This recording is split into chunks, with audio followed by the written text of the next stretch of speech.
In this video, we'll show you how to measure your car's fuel pressure and perform a quick diagnosis. Let's get to it.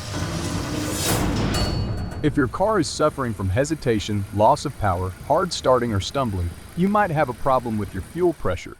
To measure fuel pressure, all you need is an affordable fuel pressure gauge like this one. We'll put a link to it in the description under the video so you can easily find it. It comes with lots of different connectors so you're sure it will fit. Open the hood and look at your engine. To the side, you'll see the fuel rail, which delivers fuel to the fuel injectors. Somewhere on that rail there will be a plastic cap covering the Schrader valve, which is a self-sealing one-way valve that you can use to measure fuel pressure. Remove the cap and install the fuel pressure gauge on the Schrader valve.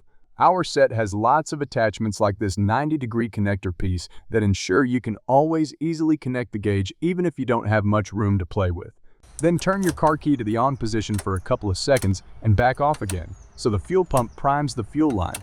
The fuel gauge should shoot up to about 40 psi, depending on your specific vehicle.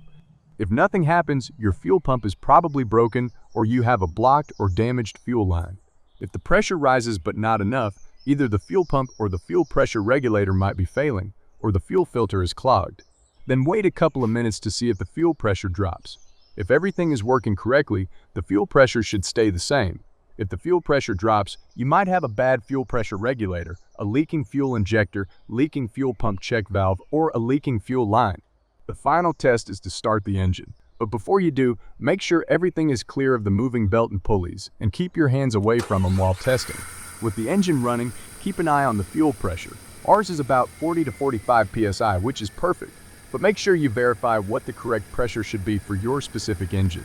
Then slowly increase the RPM of your engine. When doing so, the fuel pressure should stay about the same.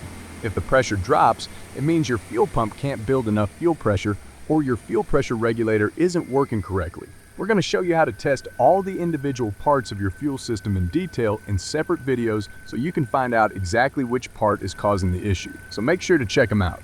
Now you know how to measure fuel pressure and make a quick diagnosis. That's all there is to it.